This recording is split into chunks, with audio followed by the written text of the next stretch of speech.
he just shared with me how deeply he did not want me to have to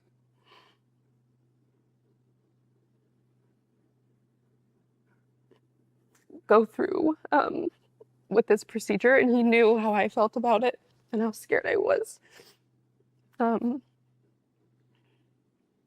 and he told me that he had talked to his wife and that they would adopt this baby if it meant a way out for me. Um, and he's like, what can they take from you? Like, you have us, you have your family. They can try to come after money that you don't have. But like, we're here for you. You'll be taken care of. And he just let me know how much he loved me, and whatever I chose, he was here. He was there for me. But that just gave me so much courage and so much hope of a way out, and that I didn't have to do this. It was scary. Facing financial ruin was scary, but nothing was scarier than questioning my own soul and knowing what would happen to this baby boy if I um, flew to Seattle. And his life doesn't have a price tag on it. There's nothing that they could try to come after me for that would be worth his life. And that was a pivotal conversation. So halfway through the pregnancy, when I was 20 weeks, a little bit over 20 weeks, I had the anatomy ultrasound. And this was the first ultrasound I had had in 8 weeks. And it was a morning appointment. Went in, I had the couple I was carrying the baby for on FaceTime for the ultrasound. And then following the imaging, the doctor came in and she told us that there was something wrong with the baby's heart, that the left side of his heart was not developed as it should be, that there was very little blood flow going through it, and that I needed to be referred and seen by a maternal fetal medicine specialist for a diagnosis and further evaluation. It was really emotional, very unexpected, and just hard news to hear because everything had been going so well with pregnancy, with all the previous ultrasounds.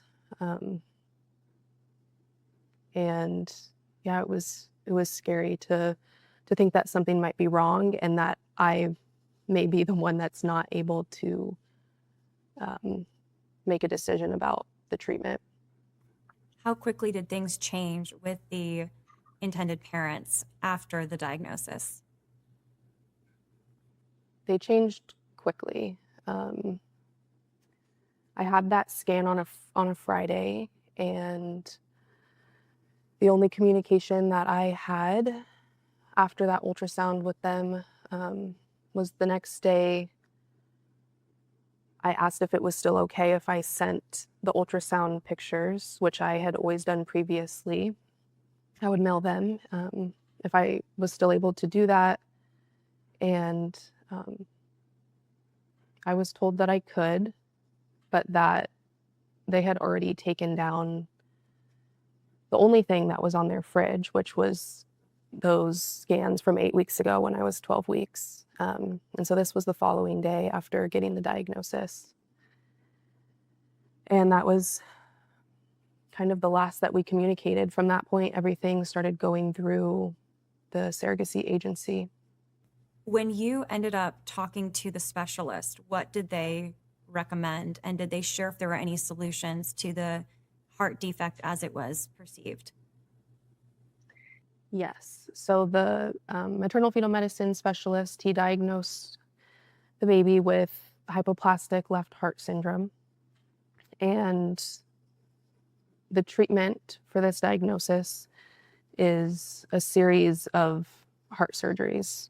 one of which needs to be done within the first typically week of the baby's life.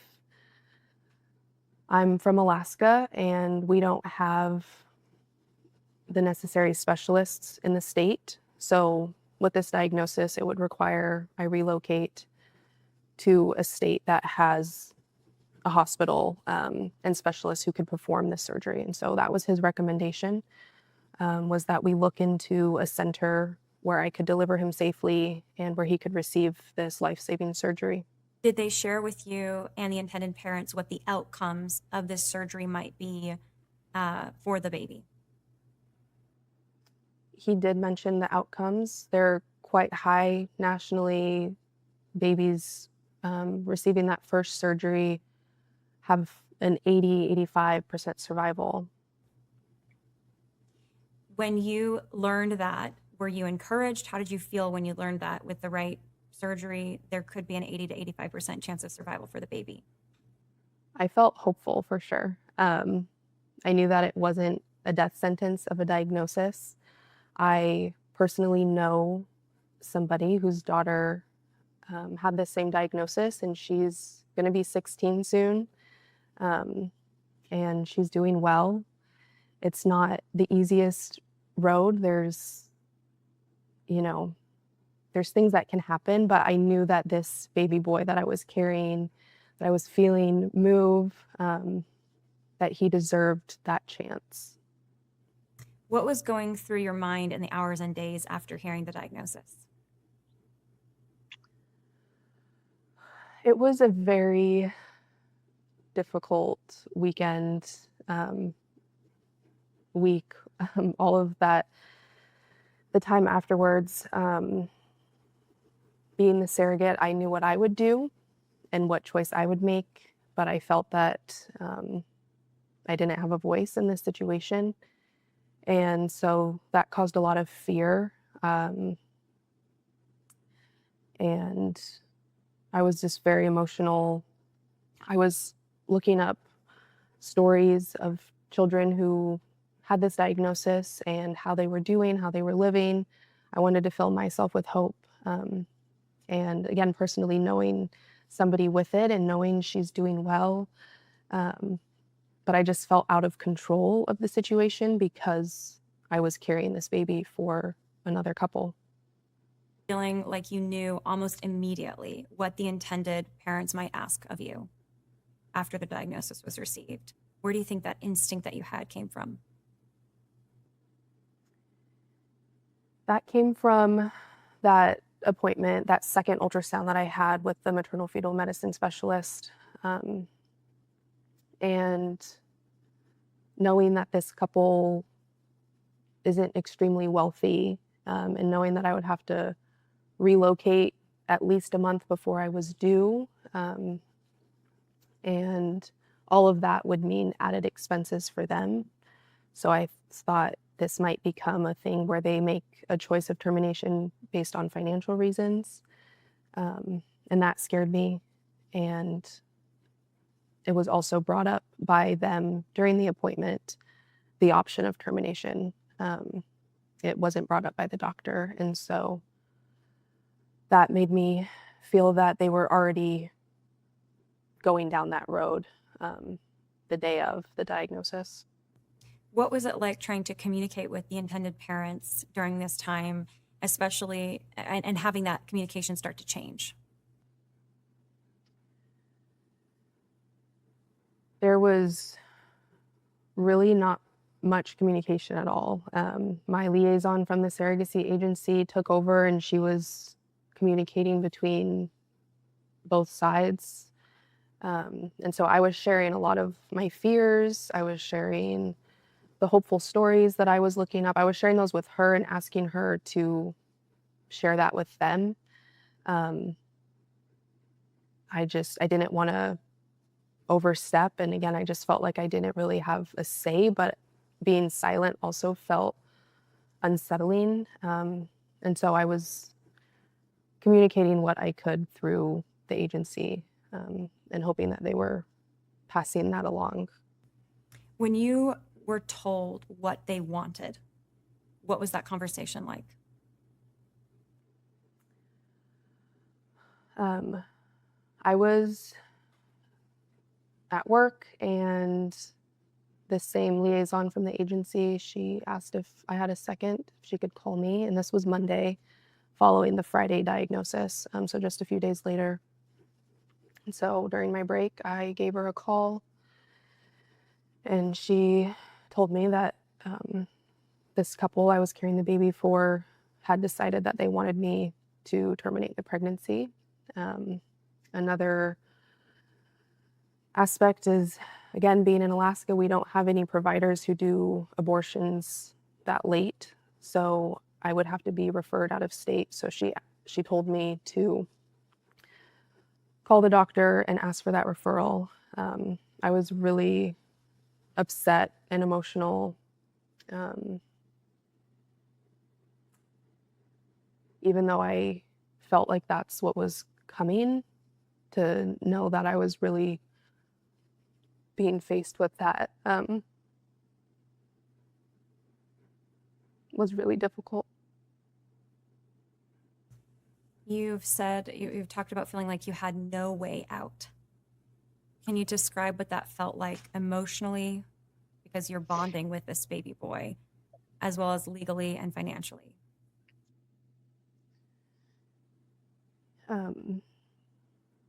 Yes, based on the contract that I had gone into, I knew that not agreeing to this would lead to large financial risks. I could be responsible for paying everything back, which wasn't something I could do, and was a huge part of why I felt I had no other option. It was just like, who am I as a single mom to go into, a legal battle or find lawyers? Like, I don't have the means to do that. And so I really didn't know what to do. And it was just a horrible, trapped feeling to be like, this is my body and I absolutely don't want to go through this. But I just felt like I didn't have a say. But I would have to, in order for it to be done, I would have to be a willing participant. I would be the one signing the consent papers at the abortion clinic. And I didn't think that I could live with myself doing that. What made you look for another option, even though it felt hopeless at that time? So I had the abortion scheduled in Seattle. Originally, I would have been 22 weeks at the time of this one, but I was having a really hard time finding somebody so last minute who could fly to Seattle with me. And so I rescheduled for a week later. I pushed it out, and at this point, it's the first week of May. And that just to allow myself more time to find a friend, a support person who could be there with me. And so I was originally supposed to fly out on a Tuesday, but now that I rescheduled, I had been at work, and my older brother, had texted me during the day and just said, "Hey, give me a call when you get off. I just want to talk to you about something." And so I got off work like 7:30 at night and called my brother, and he just shared with me how deeply he did not want me to have to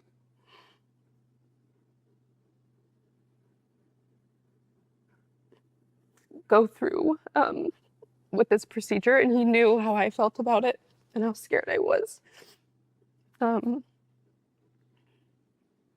And he told me that he had talked to his wife and that they would adopt this baby if it meant a way out for me. And he's like, "What can they take from you? Like, you have us, you have your family.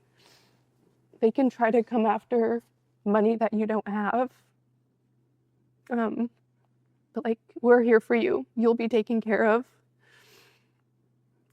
And he just let me know how much he loved me, and whatever I chose, he was here. He was there for me. But that just gave me so much courage and so much hope of a way out, and that I didn't have to do this. It was scary. Facing financial ruin was scary, but nothing was scarier than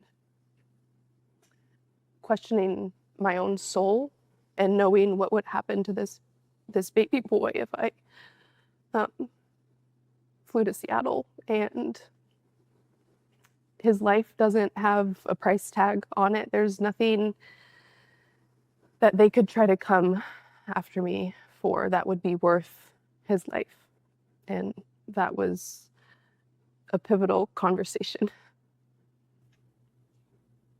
How did it feel after that conversation and you realizing you were not alone? There were people that wanted to help you. I felt hope and peace, which I had not felt at all for weeks at this point. And when I was on the phone with him, I told him I would reach out to a friend of mine, Ellen, who knows you, and that I would just see what could be done. And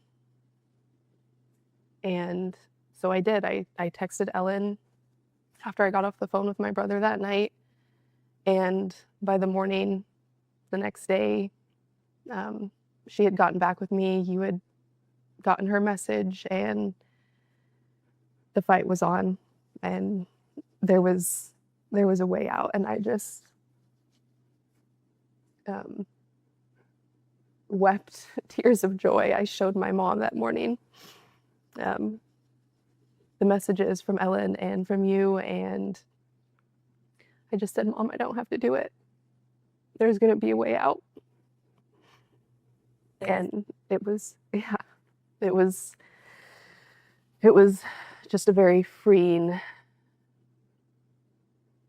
moment. We're so privileged to play a very small role in just connecting you to the people that can fight for you. And we want to fight for you in every way we can, because you are priceless, and this little guy that you're carrying is priceless. Thank you. You've played a big role. I really appreciate it. What has it been like carrying this pregnancy, this baby forward, not fully knowing what the road will look like ahead of you? It's been a little overwhelming at times. There's so much unknown still. But ultimately, I've felt peace, knowing that he's safe with me, he's growing well, and that I'm ready to face what comes if it means that he gets a chance at life. And you shared a little bit about this, but what more have you learned since? Have doctors told you about his condition, about what his life could look like in the future? The outcomes for this diagnosis are overall good. It does require surgery and monitoring, but people are in their 20s, 30s, 40s with this diagnosis, and there's a lot of hope with treatment, and he's worthy of that opportunity. What do you want people to understand about what this baby means to you? I want them to know just how much he's loved. I love him. I'm grateful that I'm carrying him despite everything. And I just know that he's a fighter, and he deserves to be surrounded by people who are 100% willing to fight alongside him. When you first signed on to become a surrogate, what did you understand about what some of these clauses might entail, like termination clauses? And what did you know about your rights?